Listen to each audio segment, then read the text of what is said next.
Hello students, कैसे हैं आप सब। फाउंडेशन ऑनलाइन क्लासेस में आपका मोस्ट वेलकम है। मैं हूं गालिब सर। इस लेक्चर में हम लोग पार्ट्स पर मिलियन सीखेंगे, जिसको शॉर्ट में पीपीएम बोलते हैं, और मास परसेंटेज और पीपीएम पे जो एनसीईआरटी में क्वेश्चन दिया है, इनसाइड क्वेश्चन और एक्सरसाइज वाला क्वेश्चन, वो सारे न्यूमेरिकल क्वेश्चन को हम लोग करेंगे।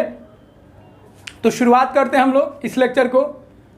शुरुआत करने से पहले जो स्टूडेंट्स मेरे चैनल को सब्सक्राइब नहीं किए हैं, सब्सक्राइब कर ले, और जो सब्सक्राइब कर चुके हैं वो बेल आइकन को प्रेस कर दे, ताकि मैं जो भी वीडियो अपलोड करूं वो आप तक जल्द से जल्द पहुंच सके, उसका नोटिफिकेशन आप तक जल्द से जल्द पहुंच सके।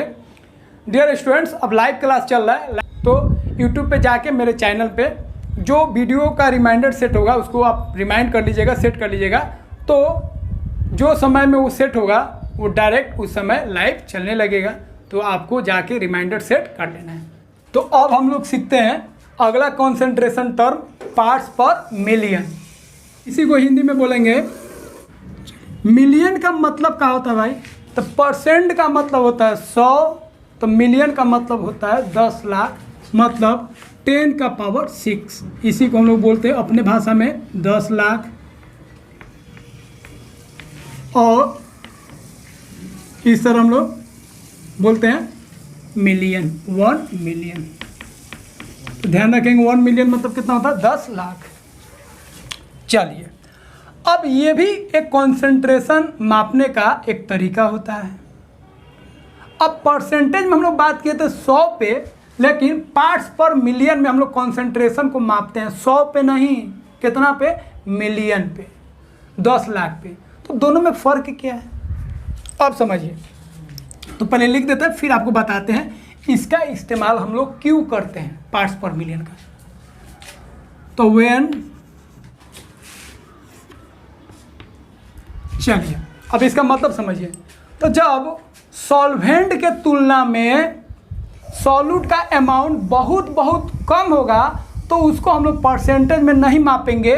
किस में मापेंगे? पीपीएम में। क्योंकि अगर उसको परसेंटेज में मापेंगे तो हम लोगों को उतना अच्छा इंफॉर्मेशन नहीं मिलेगा, उतना अच्छा समझ में नहीं आएगा। इसीलिए उसको हम लोग किस में मापते हैं? पीपीएम में। एक एग्जांपल देंगे तो आपको समझ में आ जाएगा। अब देखिए, जैसे अगर पॉल्यूशन मापना हो, तो अपना शहर का अगर बात करेंगे तो शहर तो बहुत बड़ा है, तो पूरा शहर का जो हवा है उसका जो आयतन है, वॉल्यूम में बहुत ज़्यादा है, और उसमें जो पॉल्यूशन है, जो प्रदूषण है, उसका आयतन तो कम है।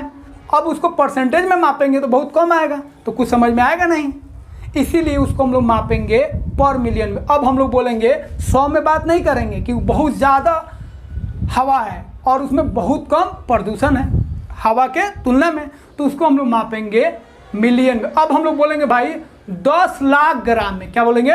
10 लाख ग्राम में पॉल्यूशन कितना ग्राम है? तो 10 लाख में बात करेंगे, 100 में अब बात नहीं करेंगे। क्यों नहीं करेंगे? क्योंकि यहाँ पे सॉल्यूट जो है उसका मात्रा, उसका अमाउंट बहुत ही कम है। या मान लीजिए अगर आपको मापना हो 1 लीटर सी वाटर में, 1 लीटर समुद्री जल में ऑक्सीजन कितना घुला हुआ है? तो पानी 1 लीटर है, लेकिन उसमें ऑक्सीजन का जो मात्रा है बहुत बहुत कम है। अब उसको मापना है तो ग्राम में नहीं मापेंगे, क्यों? ग्राम में बहुत बहुत कम आएगा। किस में मापेंगे? पीपीएम में मापेंगे। अब हम लोग बोलेंगे 10 लाख ग्राम अगर पानी आप लेते हैं, समुद्री जल, सी वाटर, तो उसमें ऑक्सीजन कितना ग्राम घुला हुआ है। तो आपको एग्जाम्पल से आपको समझ में आएगा। तो क्लियर है भाई? इसका हम लोग कब यूज करेंगे? पीपीएम को कब यूज करेंगे? जब सॉल्यूट का अमाउंट बहुत बहुत कम हो। किसके तुलना में? सॉल्वेंट के तुलना में। इसका ध्यान रखेंगे। अब इसको कॉपी कीजिए, फिर हम आपको फॉर्मूला बताते हैं।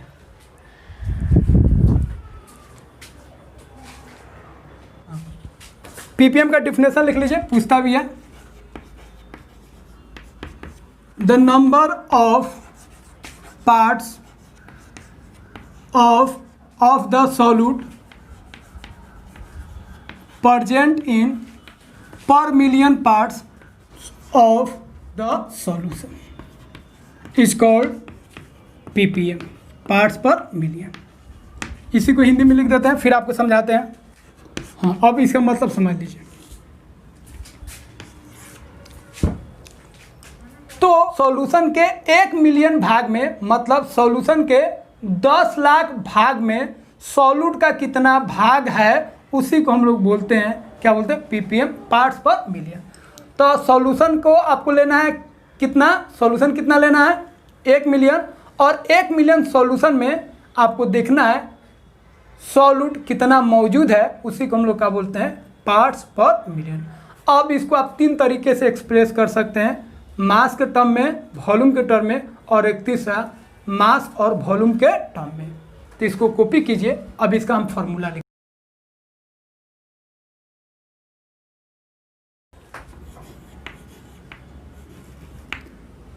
अब ppm का 3 तरीके से आप फॉर्मूला लिख सकते हैं, एक वेट बाय वेट के टर्म में या मास बाय मास के टर्म में, दूसरा वॉल्यूम बाय वॉल्यूम के टर्म में, और तीसरा वेट बाय वॉल्यूम के टर्म में।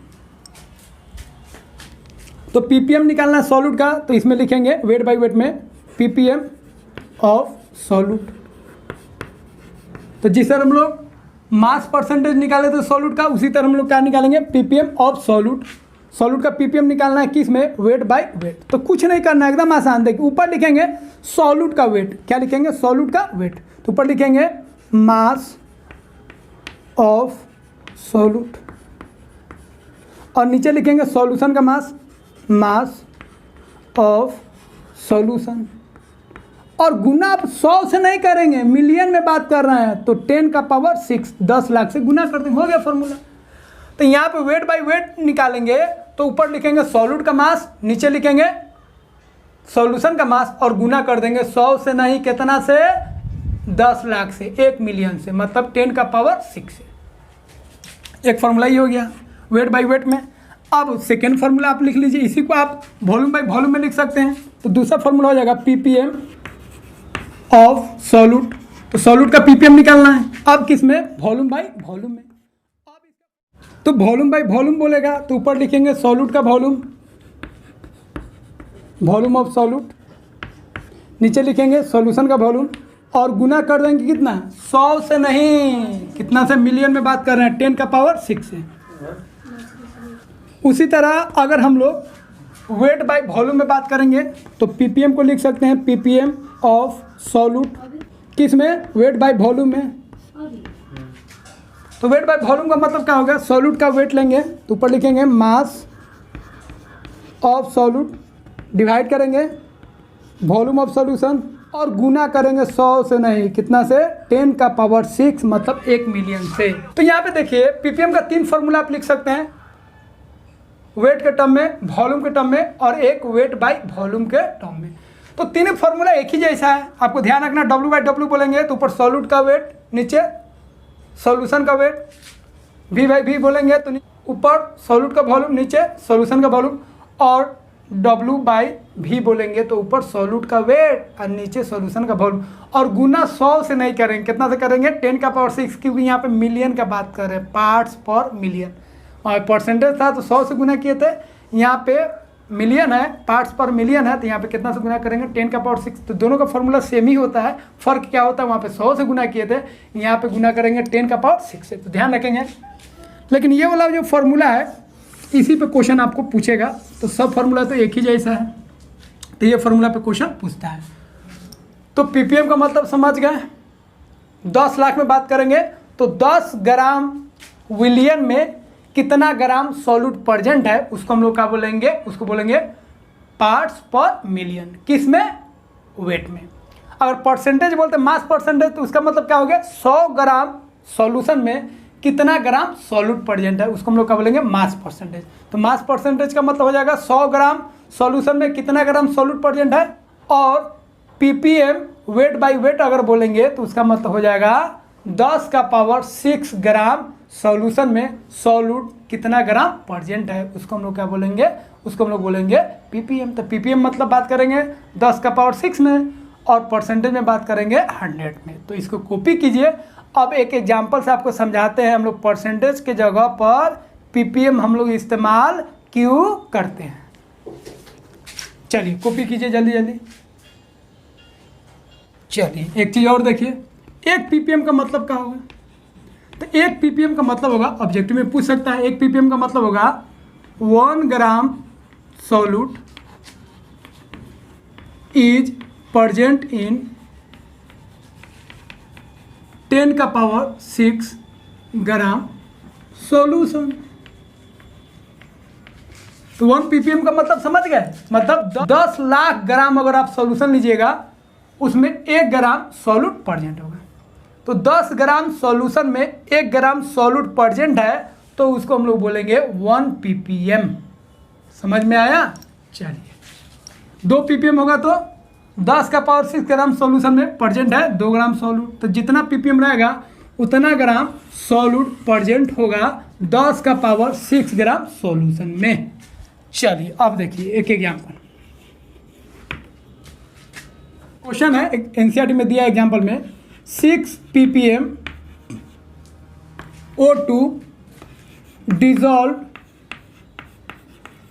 इन सी वाटर। सी वाटर मतलब समुद्री जल। तो सी वाटर में जो ऑक्सीजन है वो कितना डिजोल्व है, कितना घुला हुआ है, 6 ppm। इसका मतलब क्या हुआ? तो इसका मतलब एकदम आसान हो गया, तो इसको आप लिख सकते हैं 6 ppm O2 का मतलब हो गया 6 ग्राम O2। खूब ध्यान दें, बहुत आसान है। 1 ppm मतलब 1 ग्राम, 2 ppm मतलब 2 ग्राम, तो 6 ppm मतलब 6 ग्राम। तो 6 ग्राम O2 डिजॉल्व है, डिजॉल्व इन 10 का पावर 6 ग्राम सॉल्यूशन। कितना आसान। तो 6 ppm O2 डिजॉल्व है समुद्री जल में, सी वाटर में, तो उसका मतलब क्या होगा? उसका मतलब हो गया 6 ग्राम O2 प्रेजेंट है 10 का पावर 6 ग्राम सॉल्यूशन। तो देखिए जो ऑक्सीजन है कितना कम है और जो सॉल्यूशन है, सॉल्यूशन कौन है? सी वाटर, समुद्री जल। समुद्री जल में 2 चीज़ है, एक जल भी है और एक उसमें ऑक्सीजन भी घुला है। ऑक्सीजन का मात्रा बहुत कम है और जो समुद्री जल है उसका मात्रा देखिए कितना ज़्यादा है, इसीलिए इसको हम लोग किस में लिखते हैं? ppm में। ध्यान रखेंगे। तो जब सॉल्यूट का अमाउंट बहुत बहुत कम होगा तो किस में लिखते हैं? ppm। तो अब आपको हम एक एग्जाम्पल से समझाते हैं जो मास परसेंटेज और ppm में क्या फ़र्क है और दोनों को कब हम लोग यूज करें। तो 1 लीटर अगर सी वाटर लेंगे तो 1 लीटर मतलब 1 लीटर अगर सी वाटर लेंगे तो कितना आएगा? 230 ग्राम। तो 1 लीटर सी वाटर कंटेन 6 × 10 का पावर -3 ग्राम डिजॉल्व ऑक्सीजन। अगर आप 1 लीटर पानी लेते हैं, 1 लीटर पानी का मतलब हो गया 1030 ग्राम पानी, तो 1030 ग्राम अगर आप सी वाटर लेते हैं तो उसमें जो ऑक्सीजन डिजॉल्व होगा उसका मास कितना होगा? 6 × 10 का पावर -3 ग्राम। अब इसको आपको एक बार एक्सप्रेस करना है मास परसेंटेज में और एक बार एक्सप्रेस करना है ppm। तो देखिए यहाँ पे सॉल्यूशन का जो मास है, सी वाटर जो है उसका अमाउंट ज़्यादा है, लेकिन सॉल्यूट का जो अमाउंट है, डिजॉल्व ऑक्सीजन का जो अमाउंट है बहुत बहुत कम है। इसीलिए इसको हम लोग जब परसेंटेज में एक्सप्रेस करेंगे तो बहुत कम आएगा, लेकिन ppm में एक्सप्रेस करेंगे तो अच्छा आएगा। और दोनों में ज़्यादा इंफॉर्मेटिव कौन होगा? ppm। आप देख सकते हैं जैसे बना रहे हैं। तो mass percentage of dissolve oxygen, तो ऊपर क्या लिखेंगे? ऑक्सीजन का मास। ऑक्सीजन का मास कितना है? 6 × 10 का पावर -3। नीचे लिखेंगे सॉल्यूशन का मास 230 ग्राम × 100। अब इसी को ppm में निकालते हैं। तो ppm parts per million of dissolve oxygen.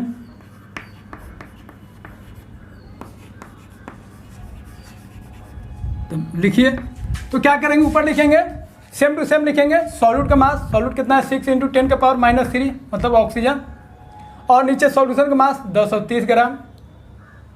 अब यहाँ पे परसेंटेज में मल्टीप्लाई करेंगे 100 से, तो पार्ट्स पर मिलियन ppm में हम लोग मल्टीप्लाई करते हैं 1 मिलियन मतलब 10 लाख मतलब 10 का पावर 6। दोनों में एक ही फ़र्क है, दोनों में सेम फार्मूला लगता है। इसमें 100 से मल्टीप्लाई करेंगे परसेंटेज में और ppm में कितना से मल्टीप्लाई करते हैं? 10 के पावर 6 से। अब इसको सॉल्व कीजिए। अब इसको कैलकुलेशन को सिंपल करने के लिए थोड़ा अप्रोक्स हम लेते हैं। 6 × 10 का पावर -3 कर दीजिए × 100 और इसको 1000 कर दीजिए। अब इसको सॉल्व कीजिए, 2 0 कैंसिल, ऊपर चल जाएगा तो कितना होगा? 6 × 10 का पावर -4 ग्राम। इसी को और सॉल्व करेंगे तो आएगा 0.0006 ग्राम।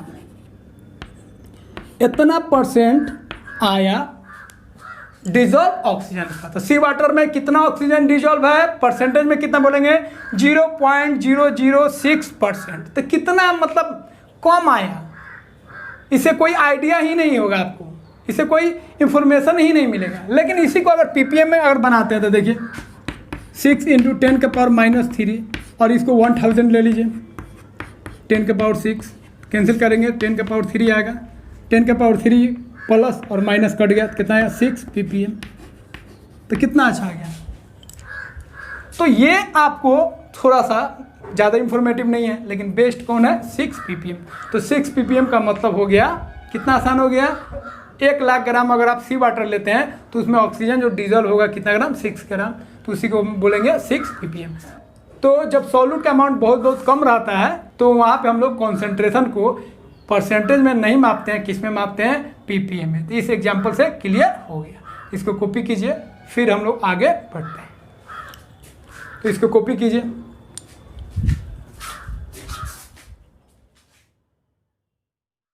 तो नोट करके लिख लीजिए। तो पीपीएम को हम लोग यूज करते हैं पॉल्यूशन को मापने में या सी वाटर में कितना ऑक्सीजन डिजॉल्व है उसको मापने में, मेजर करने में। तो इसी को आप हिंदी में लिख लीजिए, हिंदी में लिख लीजिए आप लोग। पीपीएम को प्रदूषण या समुद्री जल में कितना ऑक्सीजन डिजॉल्व है, घुला है, उसको मापने में इस्तेमाल किया जाता है। तो अब हम लोग न्यूमेरिकल क्वेश्चन करेंगे एनसीईआरटी का, जो मास परसेंटेज, जो परसेंटेज वाला कॉन्सेंट्रेशन और पार्ट्स पर मिलियन पे बेस्ड होगा। तो पार्ट्स पर मिलियन पे एक क्वेश्चन पूछा गया है और परसेंटेज वाला में 3 क्वेश्चन पूछा गया है एनसीईआरटी में। तो पहले 2 क्वेश्चन कर लेते हैं, फिर एक तीसरा क्वेश्चन करेंगे परसेंटेज वाला।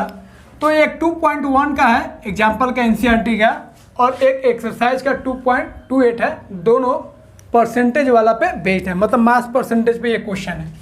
तो मास परसेंटेज निकालना है, calculate the mass percentage of benzene, benzene का मास परसेंटेज निकालना है। And carbon tetrachloride, carbon tetrachloride का भी मास परसेंटेज निकालना है। इफ 22 ग्राम ऑफ बेंजीन, अगर 22 ग्राम बेंजीन डिजॉल्व होगा 122 ग्राम कार्बन टेट्राक्लोराइड में। क्लियर है। बेंजीन और कार्बन टेट्राक्लोराइड मिलकर एक सॉल्यूशन बना रहा है, दोनों का मास गिवन है, दोनों का फॉर्मूला गिवन है, और हमको क्या निकालना है, और हम लोगों को निकालना है मास परसेंटेज। तो एकदम आसान है, तो लिख दीजिए मास ऑफ बेंजीन, जो कम है उसको सॉल्यूट मान लीजिए, नहीं भी मानिएगा तभी बन जाएगा। मास ऑफ बेंजीन, बेंजीन कम है इसको सॉल्यूट मान लीजिए। तो बेंजीन का मास कितना है, 22 ग्राम।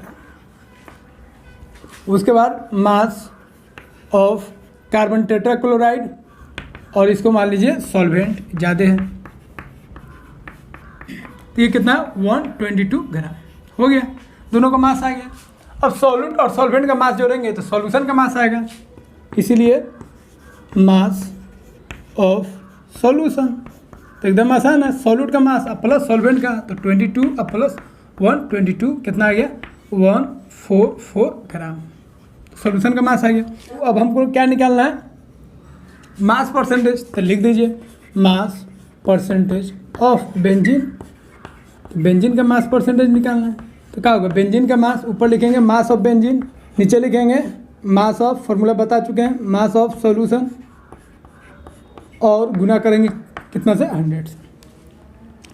तो बेंजीन का मास कितना है भाई 22 ग्राम, सॉल्यूशन का मास कितना है 144 ग्राम, गुना 100 से मल्टीप्लाई कर दीजिए। अब इसको 2 से डिवाइड कीजिए।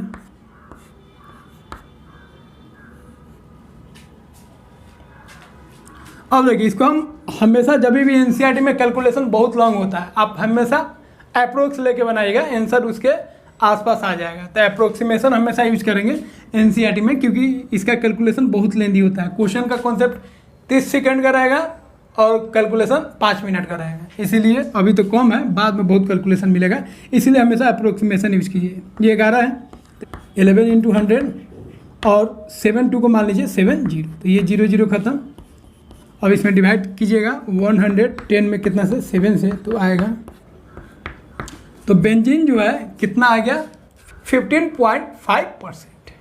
अब आप इसका परसेंटेज निकाल सकते हैं, mass percentage of carbon tetrachloride.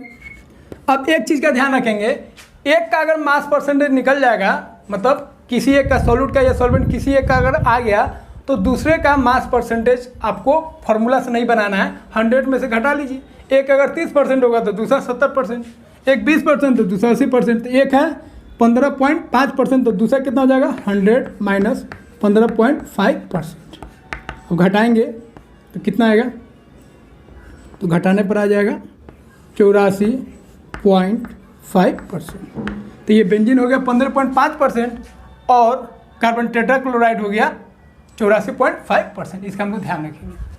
तो क्वेश्चन सॉल्व हो गया, एकदम आसान क्वेश्चन है सब। अब यहाँ पे देखिए, calculate the mass percentage of aspirin. Aspirin का मास परसेंटेज निकालना है, फॉर्मूला गिवन है।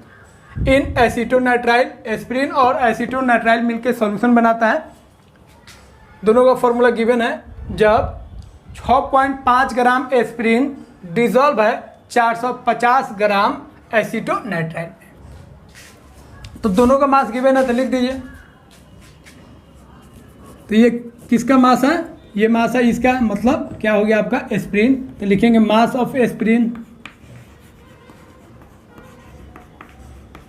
इसको सॉल्यूट मान लीजिए, कम है, तो एस्पिरिन का मास हो गया 6.5 ग्राम। फिर उसी तरह मास ऑफ एसीटोनाइट्राइल, इसको मान लीजिए सॉल्वेंट। अब कितना हो जाएगा आपका, इसका कितना मास है 450 ग्राम। अब सॉल्यूशन का मास लिखिए, इसीलिए मास ऑफ सॉल्यूशन, सॉल्यूशन का मास, दोनों को मास जोड़ दीजिए, कितना हो गया 456.5 ग्राम, सॉल्यूशन का मास आ गया। अब हमको निकालना मास परसेंटेज।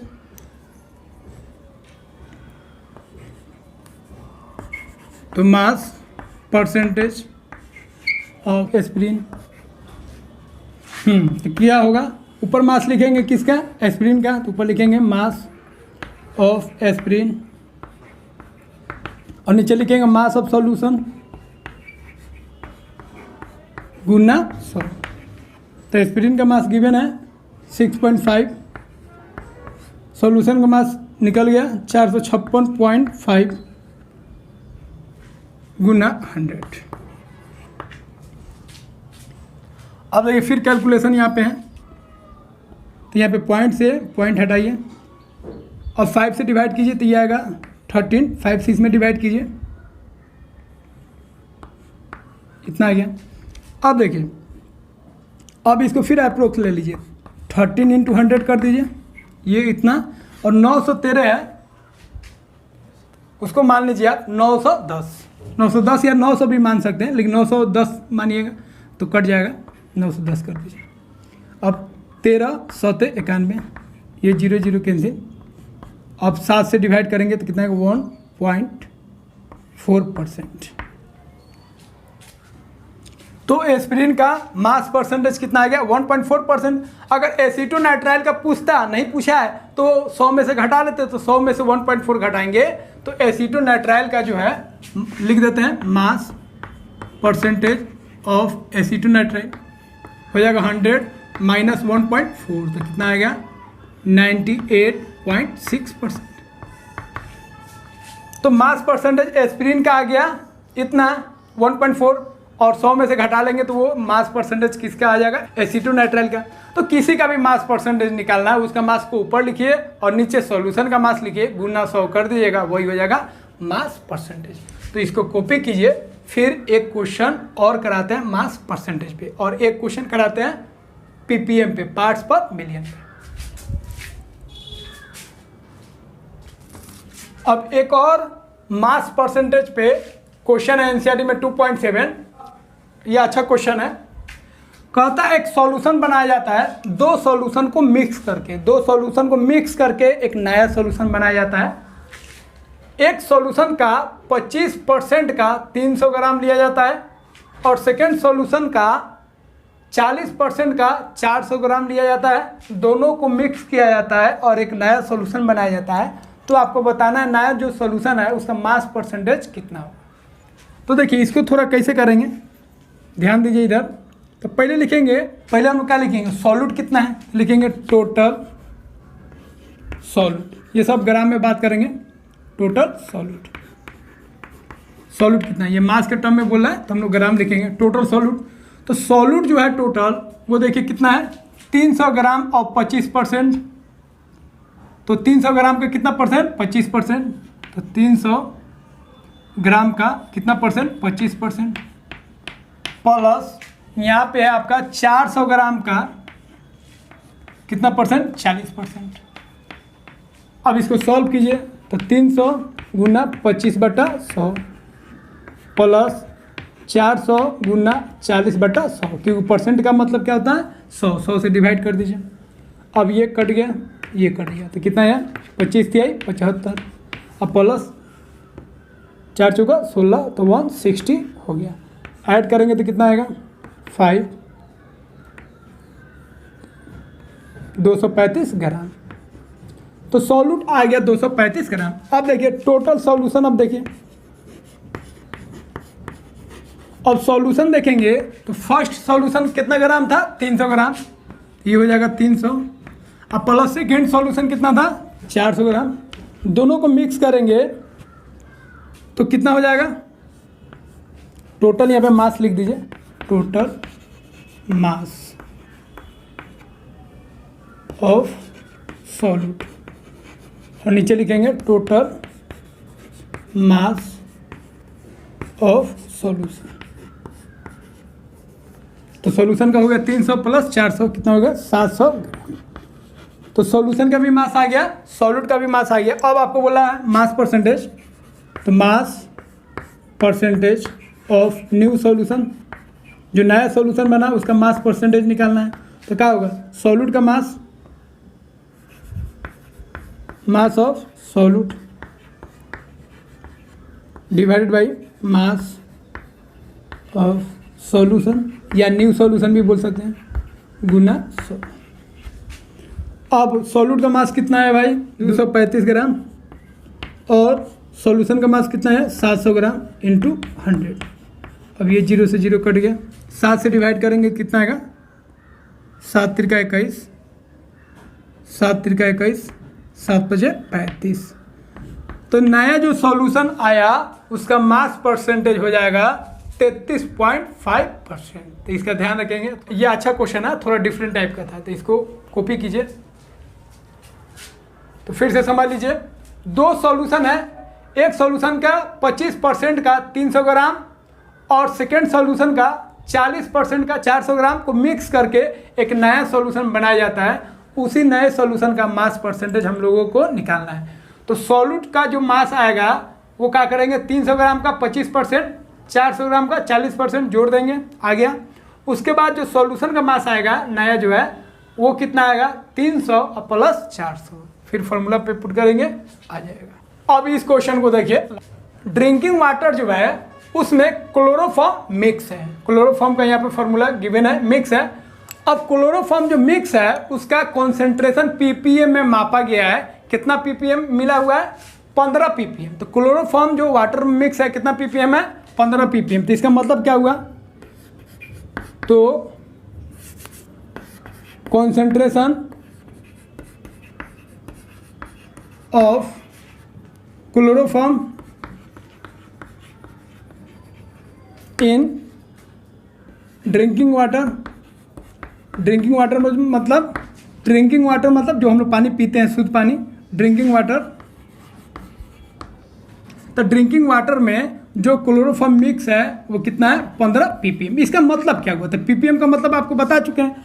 15 ppm का मतलब हो गया 15 ग्राम क्लोरोफॉर्म मिक्स है या डिजॉल्व है, डिजॉल्व इन 10 का पावर 6 ग्राम वाटर। तो 15 ppm क्लोरोफॉर्म का मतलब हो गया 15 ग्राम क्लोरोफॉर्म घुला हुआ है, मिला हुआ है 10 लाख ग्राम वाटर में। आपको पहले भी बता चुके हैं। तीसरा लिख देंगे। अब यहाँ से देखिए सॉल्यूट का मास आ गया। अब लिख दीजिए मास ऑफ सॉल्यूट। सॉल्यूट मतलब कौन है? क्लोरोफॉर्म। तो क्लोरोफॉर्म का मास लिख दीजिए कितना है भाई? 15 ग्राम। अब ये वाटर कौन है? ड्रिंकिंग वाटर है। अब हो गया। आप सॉल्यूशन का मास लिख दीजिए। तो मास ऑफ सॉल्यूशन, तो क्लोरोफॉर्म जब मिक्स है तो उस मास का सॉल्यूशन कितना है भाई? 10 का पावर 6 ग्राम। अब आपको क्या निकालना है? Mass percentage. तो निकाल दीजिए मास परसेंटेज ऑफ क्लोरोफॉर्म। तो पीपीएम में था, अब उसको मास परसेंटेज में बदलना है। तो किसका मास ऊपर लिखेंगे? क्लोरोफॉर्म का। क्लोरोफॉर्म का मास कितना है? 15। नीचे सॉल्यूशन का मास 10 का पावर 6। और परसेंटेज में बदलने के लिए 100 से क्या करेंगे? मल्टीप्लाई कर देंगे। अब देखिए सॉल्व कीजिए। अब ये कट गया। 10 का पावर 4 डिवाइड करेंगे तो कितना आएगा? 15 इंटू 10 का पावर -4।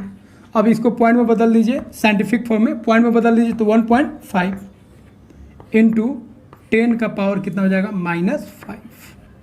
तो इतना परसेंट हो गया क्या? क्लोरोफॉर्म। तो कैलकुलेशन थोड़ा ध्यान रखिएगा। तो इस तरह क्वेश्चन सॉल्व हो गया। तो इस लेक्चर में हम लोग पीपीएम क्या होता है वो हम लोग सीखे, पीपीएम को कब यूज करते हैं वो सीखे, और मास परसेंटेज और पीपीएम पे हम लोग क्वेश्चन किए। 3 मास परसेंटेज पे जो एनसीईआरटी का था, और एक क्वेश्चन हम लोग किए पीपीएम का। पीपीएम वाला क्वेश्चन कहाँ पे था? 2.9 एक्सरसाइज में। इसमें एक और क्वेश्चन है मोलालिटी, लेकिन मोलालिटी का भी बात नहीं करेंगे। अभी हम लोग किसका बात किए हैं? पीपीएम का, पार्ट्स पर मिलियन का मोलालिटी सीखेंगे। तो इसमें एक और क्वेश्चन है मोलालिटी का, वो भी हम लोग करेंगे। तो डियर स्टूडेंट्स, इसको कॉपी कीजिए और एकदम दबा के शेयर कीजिए, लाइक कीजिए, कमेंट कीजिए, और फिर हम लोग नए लेक्चर में मिलते हैं।